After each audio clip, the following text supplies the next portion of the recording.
What's up, everybody? Good morning. Welcome to a Saturday edition of Morning Scone, presented by Brock, Baton Rouge Orthopedic Clinic. Hope y'all are having an awesome day so far. Good start to your weekend, a Father's Day weekend, so happy early Father's Day to all the dads. Of course, we'll be here tomorrow for Father's Day, but if you're new, if you haven't done so yet, if you'd like the page, I'd appreciate that. Like the page, share the post, tag someone in the comments that you think might be interested. We would greatly, greatly appreciate that. So get set up here. We'll say some good mornings to all of you and get to your questions, comments, etc. Of course, of note, y'all know I've been keeping an eye on what's been going on with Major League Baseball, and the owners have rejected the players' counteroffer. So the owners are saying we're stuck on 60 games, take it or leave it. So ball's in the players' court. Do you want to play or not? You're going to play on the owner's terms, if so. Also, this is getting a lot of attention. 23 Clemson football players test positive for the coronavirus. I say, good. Herd immunity. Let's go. I'd rather all of them test positive right now, build up the antibodies. They're going to be asymptomatic anyway, and then get into the season, not have to worry about it. So, yeah, let's roll, man. All right, we'll say some good mornings. Y'all got anything popping? Let me share this post real quick. I'll share it, but hopefully you will share it as well. Appreciate everybody sharing is caring. Tag someone in the post, in the comments, who you think might be interested. One more share. And boop. Almost. Come on. I'm getting a little circle thing. Drew is awake, by the way. So y'all haven't gotten to see Drew really all this week, but he is awake. So he's in there watching Sesame Street. But I'm sure at some point he'll roll through here. All right. Oh, okay, there we go. Good. All right, here we go. Troy Shatner, good morning. Casey Smith, Stephen Miller, what up? Ben Giat, good morning. Trivia Carter, morning, Matt. Thanks for being late, heading into work. Trivia, you can't be mad at me. It's Saturday, man. Come on, man. You can't be mad at me now. Drew was up in the middle of the night. I had to get him up, and then I had to get. You know who you'd be mad at, Trivia? We call this the transferal of blame. Got to be mad at Cox Communications. We are Cox customers, but we have a lot of problem with our DVR box. So, first world problems, right? So I'm trying to get Drew set up to watch his show. Well, box don't work. Got to reboot. It's still not working. Whatever. So I had to go find the Sesame Street episode he wanted on the HBO app somewhere to keep him happy. I mean, you know when Drew gets fussy how it goes, man. But thank you anyway for watching, as always, Trivia. And you'll be delighted to know that I've been uploading all of these shows to the Morning Scone YouTube channel. So if you'd like, when we're done, you go back, revisit what you missed on the YouTube channel. I'm still working, Trivia. Get it. Derek sent me the link for Derek Thomas, who watched, sent me the link for Zoom to Facebook and YouTube, and I found the setting, and it's no longer an option. So we try again. Hey, Dad, good morning. Rodney Najoka, good morning. Pat Huseman, good morning. Brian Wynn. Hey, Brian and Annie Penton from Nashville, headed to PA. Safe travels on the road, man. Hope y'all doing great. Early happy Father's Day to you. Raphael Curtis, good morning. Let's see. Brian Ashcraft. Stephen Dunn, watching from Austin, Texas. What's the word over there in Austin, Stephen? I don't know if you're from Austin or if you're just watching over there. Trivia, I can be mad and am. Okay. All right. Gary Hughes, good morning. Rusty Senatol, what's up? Patrick Kimmery, first world problems are still problems. That's true. My DVR box would not load properly, so Drew couldn't watch his bank of recorded shows that he... I look forward to 50 years ago, you had 3 channels on TV. 15 years ago, you're actually pushing a VHS tape in and hitting play and record at the same time to make sure your show recorded. It's funny. Stephen doesn't live here, but from NOLA. God, I'm curious what the general vibe is in Austin about this football season. Of course, Texas comes to Baton Rouge, but also in the state of Texas, the governor there has said don't expect more than 50% capacity at any football games this year. So, it looks like, football season in Texas might look a little different. A lot of places it'll look a little different. But then, with all of the protests going on, I did this story on AFR yesterday. If you missed it, maybe it was 2 days ago, but there's a starting linebacker at Texas who put on Twitter that he's not comfortable representing the University of Texas. They want the name of some buildings changed, and so some of the players that have rallied are requesting some of the names of buildings changed. I don't know all the history with the University of Texas, so I can't speak any beyond that, just what I've seen on the surface level. But it's the reason that's interesting is, man, if he'll have an opportunity to put some action behind his words potentially, and if you don't play, I mean, one of Texas' best linebackers not on the field this year, we'll see. Or if he transfers, we'll see. So something worth watching. All right, who we got here? Mike Hutches, good morning. Garrett McGee from Pigeon Forge, Tennessee. Appreciate y'all watching over there. Steven said strange vibes here in Austin. Yeah, I've also had a bunch of players test positive for the coronavirus. And, a week ago, everybody, I think, universally had gotten to a pretty comfortable level with where we were with COVID-19. Into phase 2, looking like we're obviously going to have a season, everything moving in that direction, players back on campus for workouts. And, man,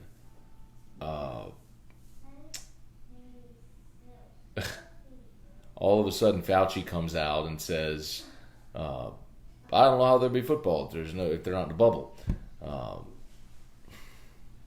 And it kind of threw everybody for a loop. But I'll keep, and I don't mean to be redundant, but I'll keep saying this over and over and over and over again, that number one, Fauci doesn't get to make the decision if there's football. The decision makers get to make that decision. You gather the necessary information and you decide if you're going to proceed.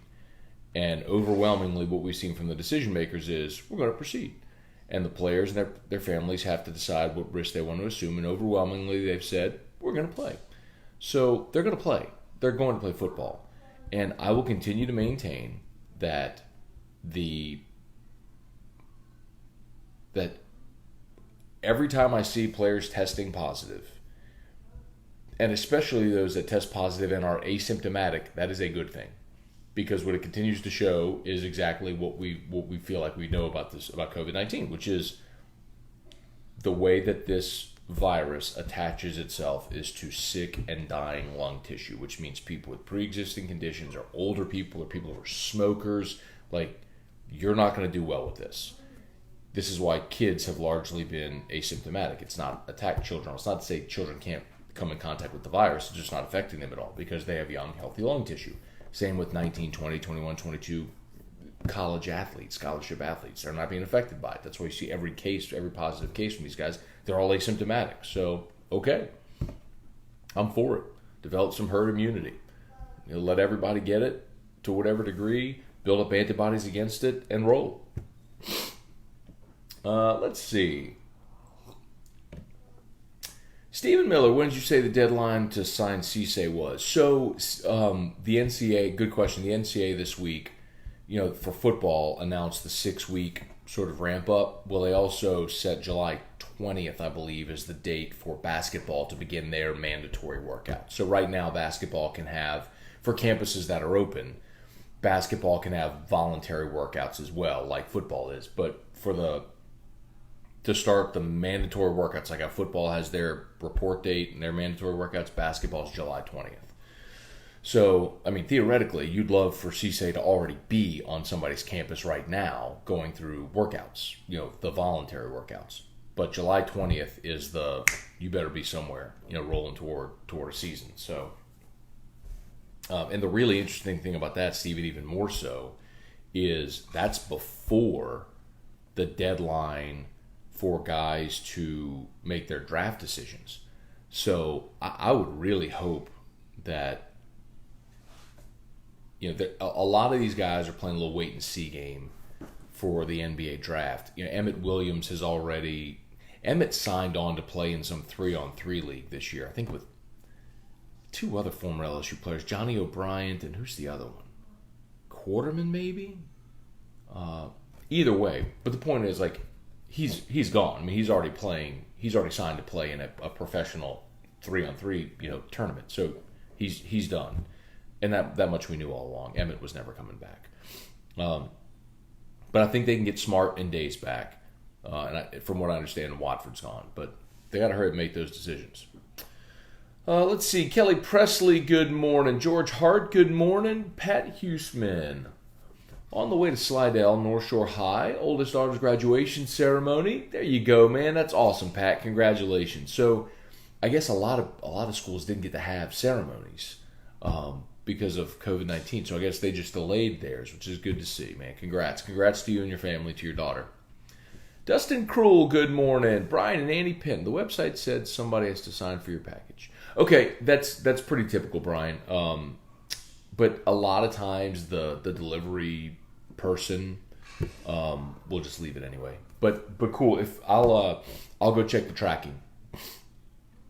Thank you again, very, very much. I appreciate your patience and persistence with that. Let's see. Courtney Storer, Coach O, continues to tout their COVID prevention efforts. And that's great, Courtney. It really is. And listen, there have been no reports yet of positive tests at LSU, which is fantastic. And that would be great if they're able to go through this whole thing, without. But I also don't think that that's super feasible. But the thing that I'll continue to say as well was the point all along, which is, think of all these, there's 23 kids at Clemson that have tested positive. They test positive, they can put them in quarantine and roll. Had they never come to school, had campuses still been shut down, like at Oklahoma, stupid, Lincoln Riley, they would still have tested positive, and they would have been out and about at their homes, going to grocery stores or whatever else, and probably infecting other people and spreading the virus. At least now, when you come to campus, you're being tested multiple times, and if you come up positive, they can quarantine you. But Courtney, I am curious. I don't know if I'm curious if any LSU players have tested positive. There have been no reports of such, and I have not asked, quite honestly, because I don't really feel that's my. I don't think it's necessarily my job to go try to track that down. There are people who get paid to be reporters and cover this team. But I'll be very interested, because most likely what will happen is you'll see players who inevitably, when someone does test positive, they'll put it on social media. So, Steven, isn't it better to have players test positive now so programs can quarantine them while keeping them on campus, keeping the rest safe? That's been my contention all along. Not only because you test them positive, you can quarantine them, keep them away from others, and also you just build up. I would rather those players build up that sort of herd immunity now than during the season.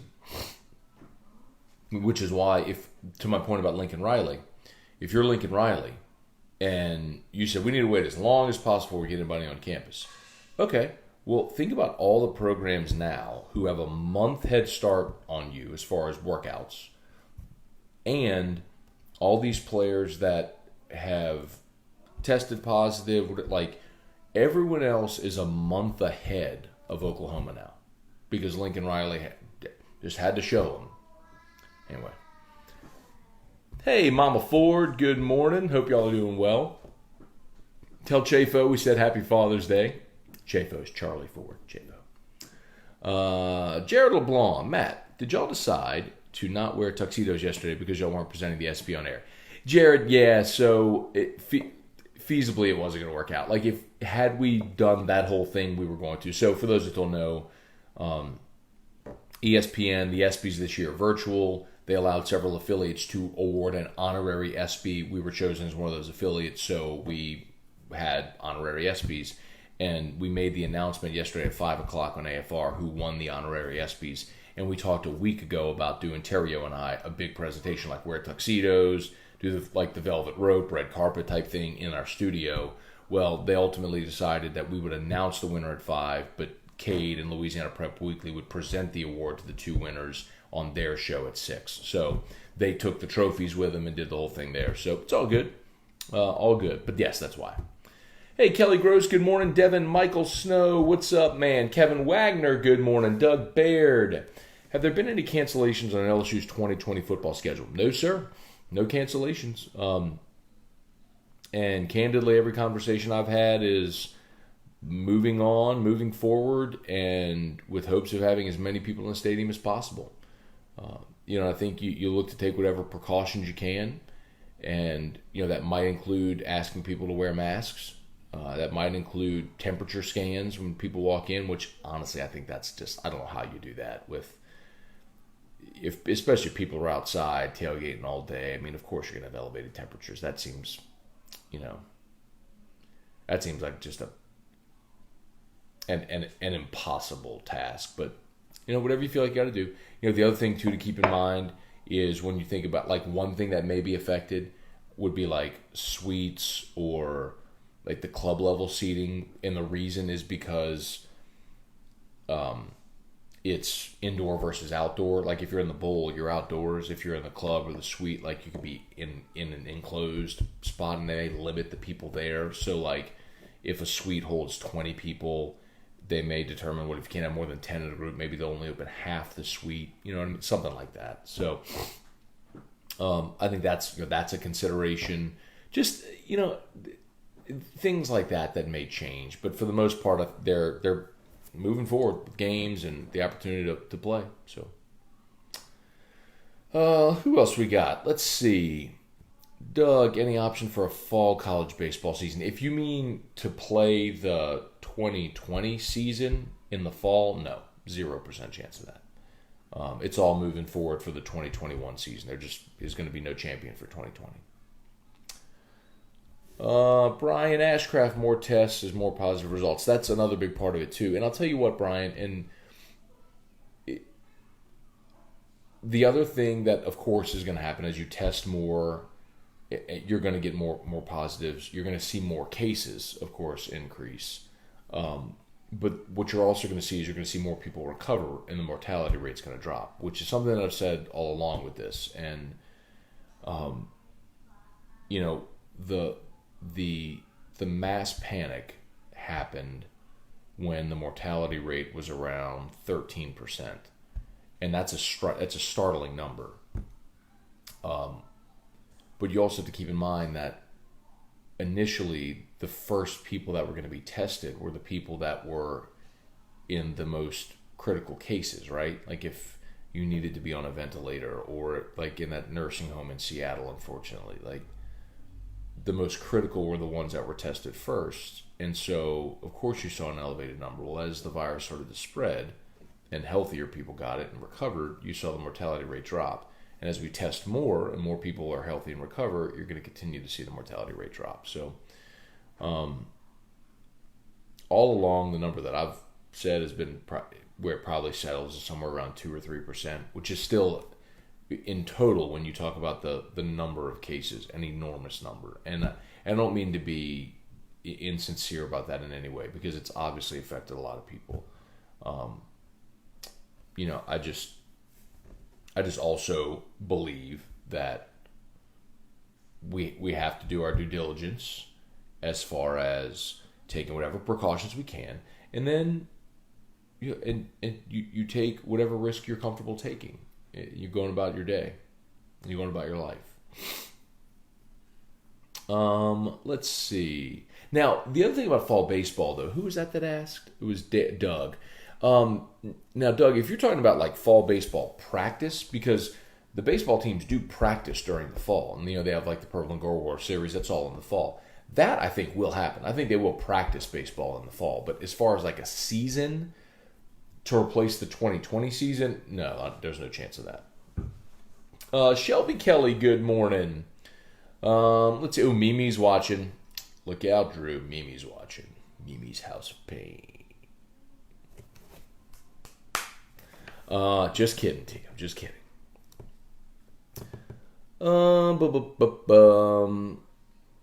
Chris Roy, what's up? Jared LeBlanc, Matt, will you look at T-Bob Hebert differently after seeing the female picture of him? No.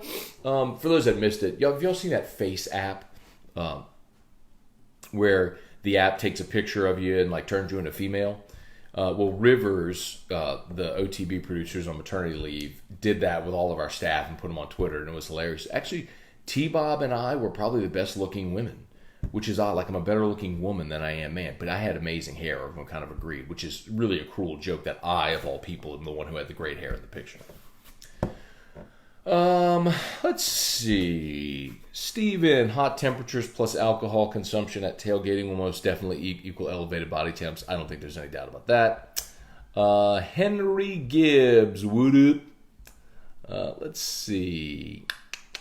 Brian, you can't trust the news. It is sad, though, that we're at a point in our society where people feel like they can't trust the news. But in many respects, I understand it. It's hard to disassociate from the fact that you feel like everyone has an agenda. So I don't blame you.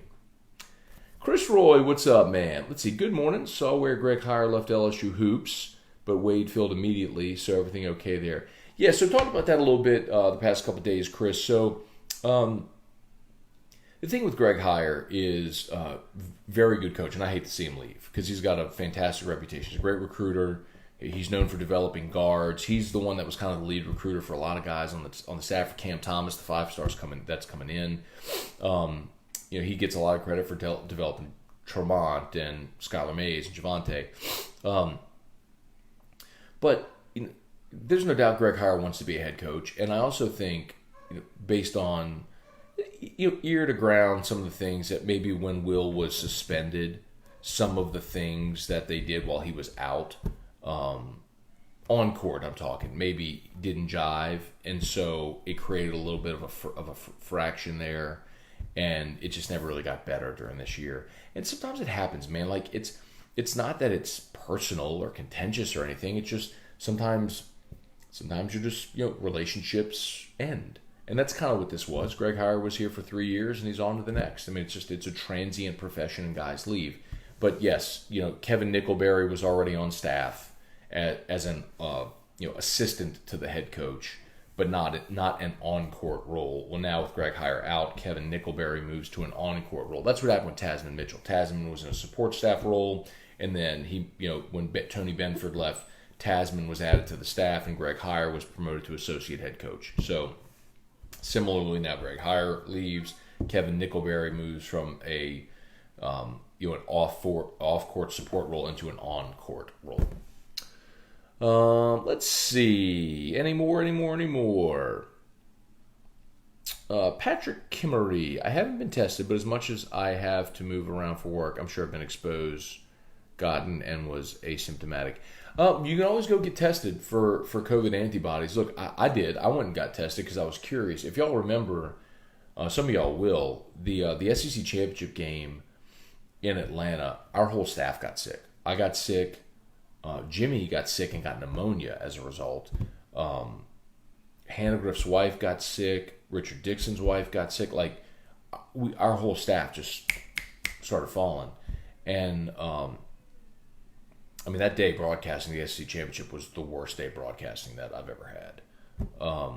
It was miserable broadcasting that day from the Georgia World Congress Center. But anyway, from SEC Fanfare. But my symptoms lingered for like 6 weeks, and I was negative for strep and negative for flu. And that's what a lot of people are saying about COVID. It feels like the flu, but you're negative for strep, negative for flu. And so I went and had a COVID antibody test about a month ago, and it came up negative. So those tests aren't 100% accurate. So it's not to say I didn't come in contact with it, or that's not what it was, but it didn't show up in the it didn't show up on that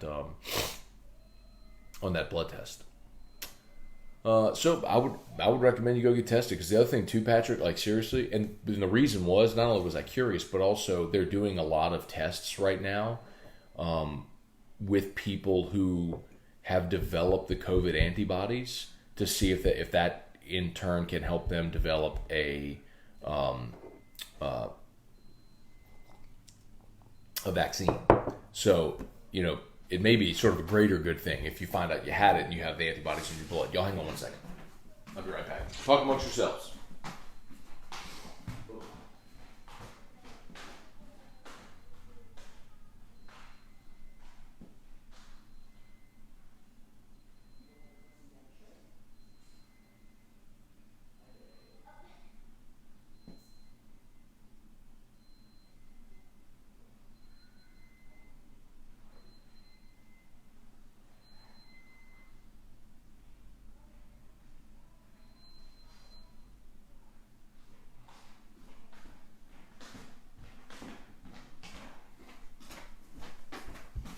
Shout out to Brock, the Baton Rouge Orthopedic Clinic, with locations all over the greater Baton Rouge area. And the after hours clinic is open. It's Saturday, so if you find yourself in need of an orthopedist, maybe weekend warrior playing a little sand volleyball or a little wiffle ball in the backyard, you dive for a catch and you land and you dislocate your shoulder, don't go to the ER, go to Brock. Let's see. Doug, not thinking a season, maybe some baseball weekend scrimmage series with SEC and state schools. So remember, Doug, you can't play other teams. That's mandated by the NCAA. Now, this past year, the NCAA did allow an inter-squad scrimmage, meaning you could play another team. LSU played UNO, if you remember. They played, I believe, 2 games against UNO. Or maybe they were scheduled to play 2 and only played 1. I can't remember exactly. So the NCAA may allow that again, where you might be able to play a fall scrimmage against somebody. But again, that's largely going to depend on whatever's happening with COVID, etc. Let's see. Brian Wynn, Mimi from the top rope. Yancey Benoit, Eric Monroe is entering the transfer portal. I should have put that in the headline today. Eric Monroe is entering the transfer portal. How much will that affect the defense? I don't think it will. Listen, so let's go over this from jump, okay? So at safety, you've got Jacoby Stevens back. You're getting Todd Harris back from injury as well. And Kerry Vincent, while he's not listed as a safety, also is probably he's gonna play the nickel largely, which sometimes you see those hybrid safeties play that role. Hi, Drew. Good morning. Oh, my sleepy head. What are you doing? Can I have a hug? Daddy, turn around. Okay, there's nothing on the back of Daddy's shirt, buddy. He wants to see the back of everybody's shirt, so it says, turn around. Turn around. You want to say hi to Dad's show? Daddy sneeze? Is that funny? Did Daddy sneeze? I love you. Did you poop? I'm gonna make a poop. Did you go make a poop? Did you poop? You did poop. I smell it. Oh boy. Maybe we'll save that one for Mommy. Whoo. Whoo. Drew. Hey, Drew.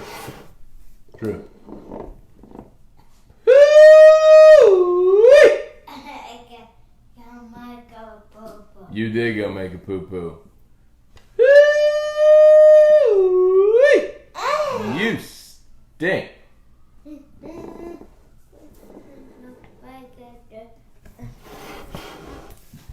Okay. Well, I know I got that little treat waiting on me. Anyway, so oh,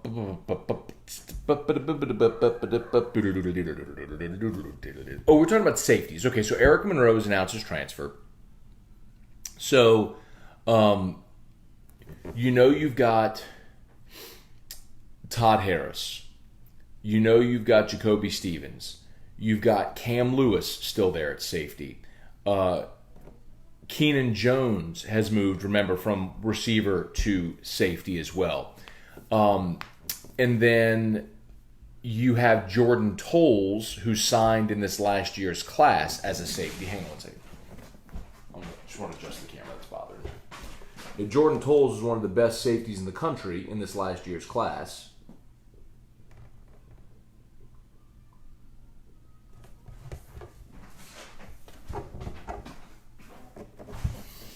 So I think for wait, hang on.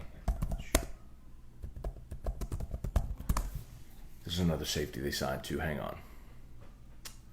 They signed Tolles, and I'm looking at the signees from this past year. Sorry. Jordan Tolles, who was one of the highest rated prospects in the class. And then they also signed...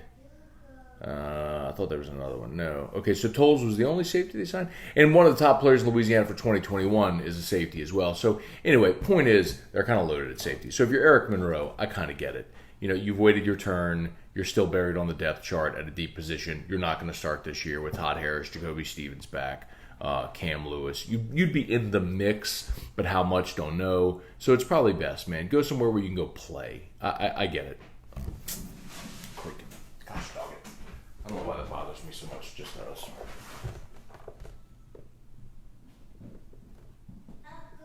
You go to school and you learn how to frame shots and such. You know, it just bothers you when you see it. It's not right.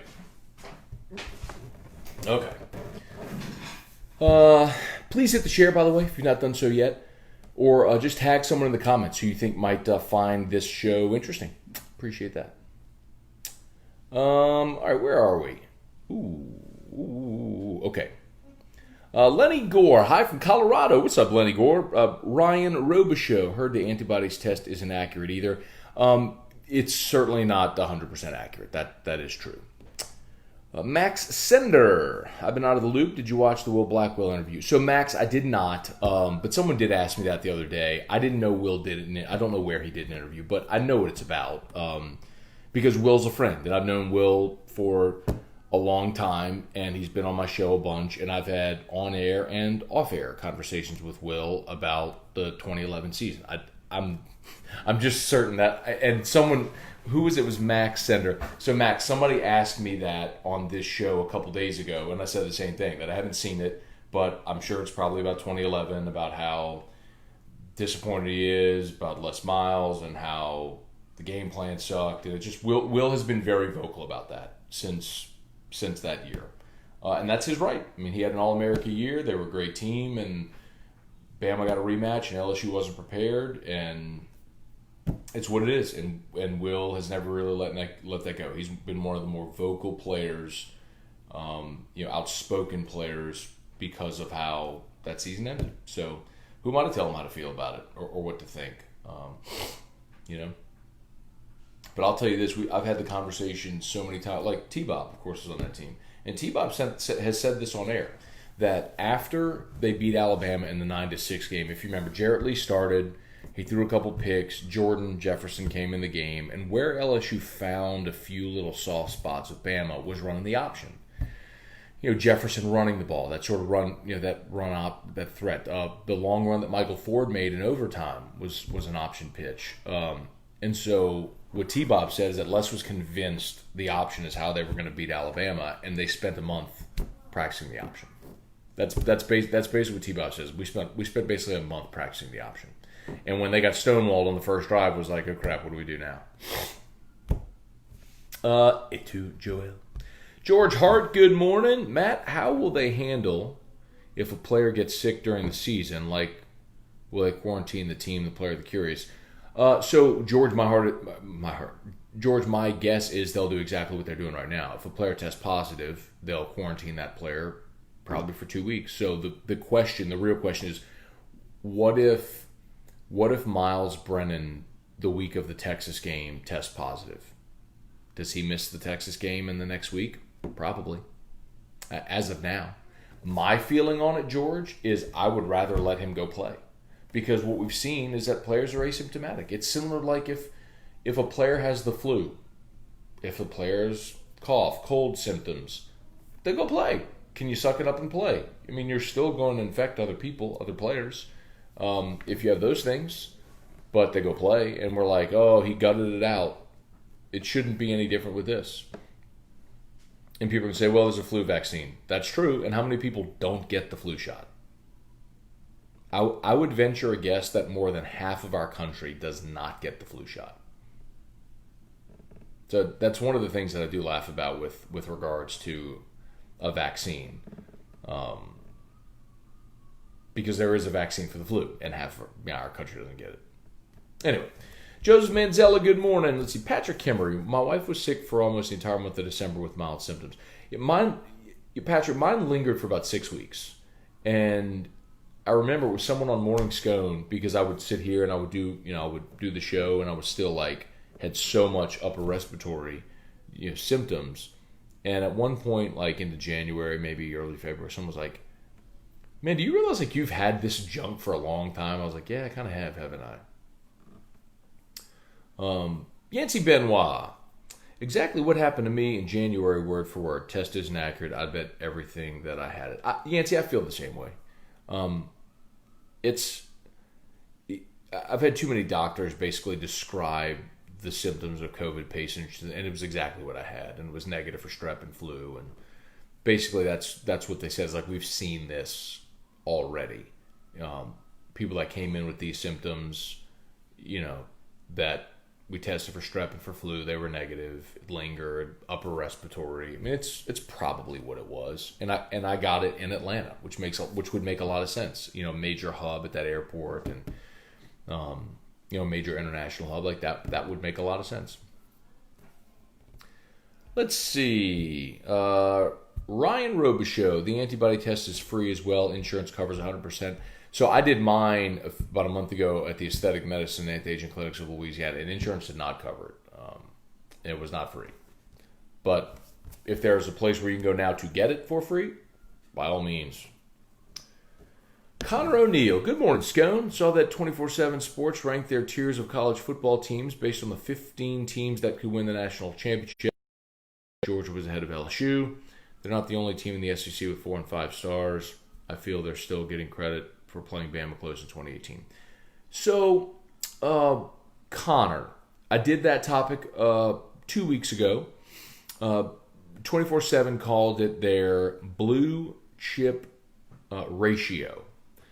And essentially what the metric is that 24/7 Sports has determined is that if you don't have, that every team, dating from what they measured back to as long as the 247 composite's been around, which I think was 2001, every team that's won the national championship from that point has had at least 50% of their roster made up of 4 and 5 stars. So this year, there's only 15 teams in all of college football who fit that metric. And LSU's one of them. Texas is actually one of them. Bama far and away was first. Clemson, Georgia, Florida. The newbies on the list, Texas A&M, just sneaked on the list. So it's not Connor. The thing they were alluding to is not a prediction. It's just a matter of fact that it's not to say that if you have those 4 and 5s that you're going to win a national championship. It's just saying that the only teams that meet that criteria are those 15, and Georgia's on that list. Personally, I've told you, I think Florida wins the East this year. I think with a veteran quarterback, I'm not sold on Jamie Newman from Wake Forest coming over. I like Florida's talent. I like the schedule. Florida's rotating cross-divisional as Ole Miss. Georgia has to go to Alabama. I think this is Florida's year to win the East. Jordan Mumphrey, what's up? LSU Terrawile, good morning. Connor, I get LSU lost a lot, but you're talking about a team that hasn't even played us close the last 2 times they've played. Are you talking about Georgia still? Yeah. But I'm with you. I would not pick Georgia to win the national title this year. No way. Like I said, I think Florida wins the East. Garrett McGee, Moscona, and Mimosas. I like it. That's not bad. Morning Scone and Mimosas.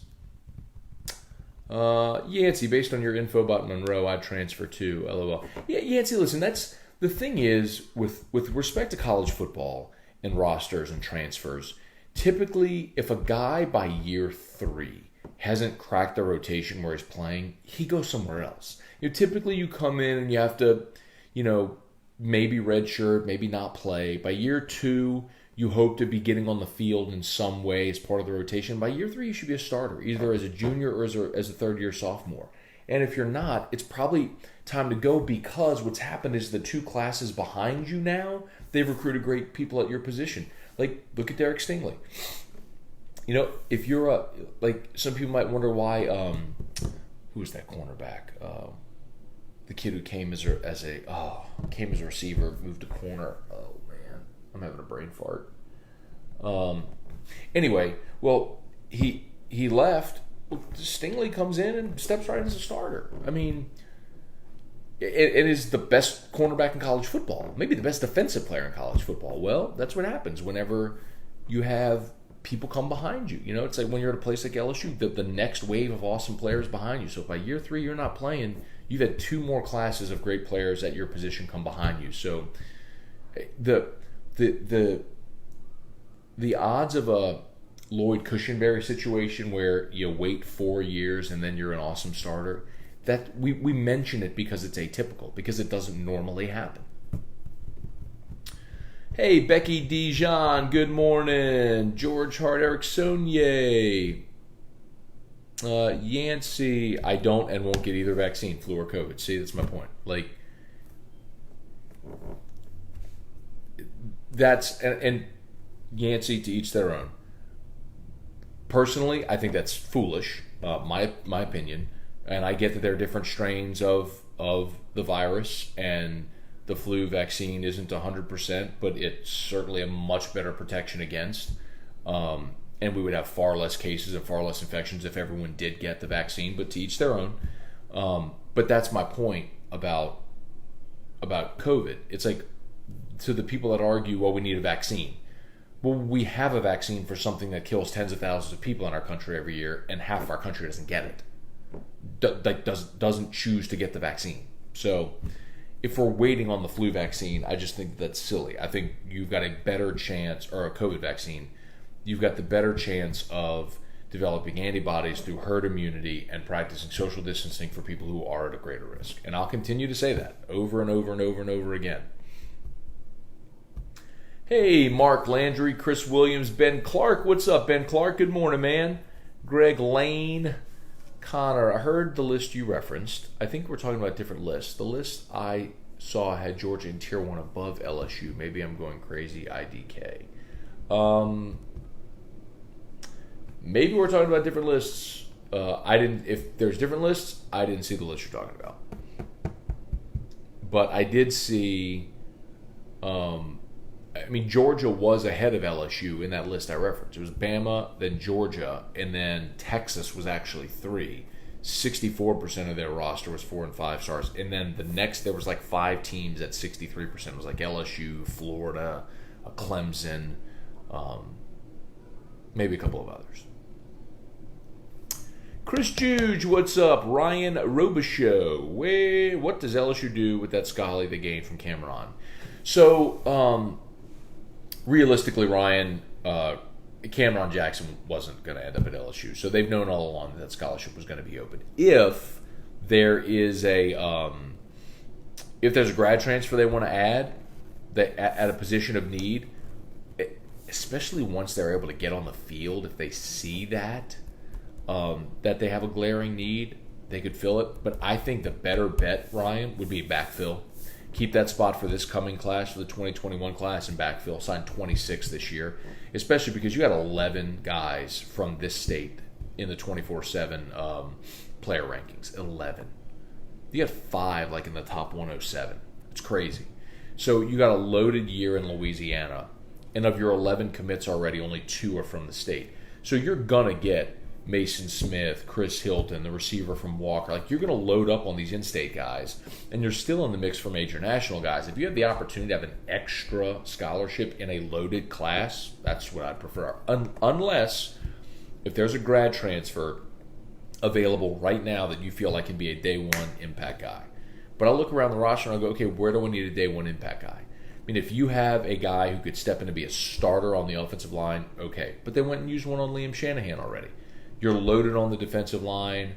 I think you're loaded at linebacker, unless if you feel like you want to add somebody else there.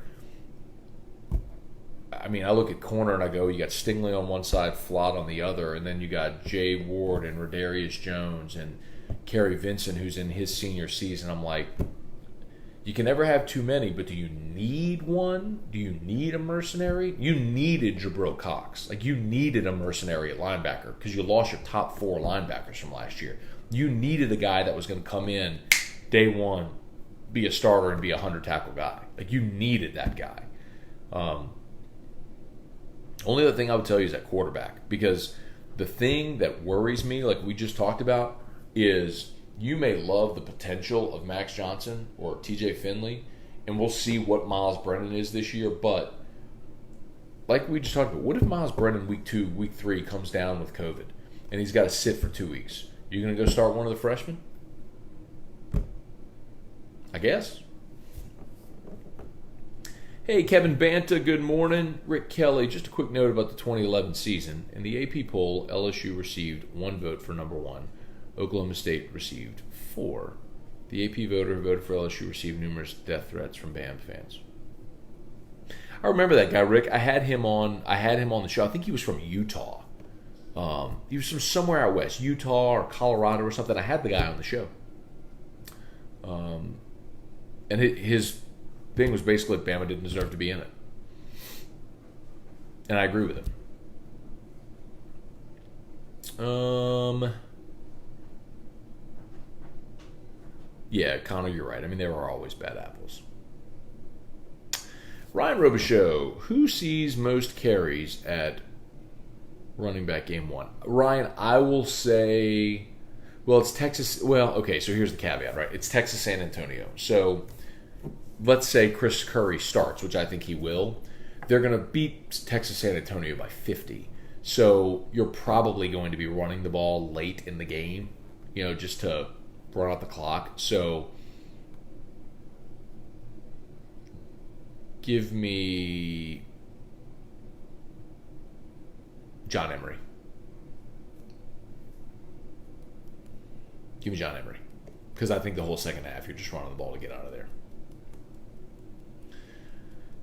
But now against Texas, week 2, Chris Curry. Chris Williams, who will take Garza's place at catcher now that he signed with the Royals? Chris, remember, Garza wasn't the catcher this year. Alex Milazzo beat him out for that job. Garza was going to DH. So Milazzo is your catcher for the next 2 years. And that's easy. He is a far better defensive option. 2 years ago, I looked up these numbers. 2 years ago, opponents stole 92 bases against LSU out of 108 attempts. There were 92 of 108, which is absurd.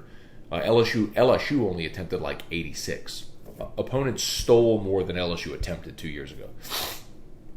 In a limited season, Milazzo threw out 5 of the 10 attempts. It was a coin flip. It was a 50-50 proposition against Milazzo. So he's your catcher, 100%. Lowell Cormier. Hey, Lowell. I'm so glad you messaged, man. Lowell, thank you so much for the Team Drew dog tags and for the lapel pin. Got it this week at work, and I went to search for you on Facebook to send you a message to thank you, and I couldn't find you via Facebook search. So my apologies for not telling you sooner, but thank you very much. I'm looking at your profile now.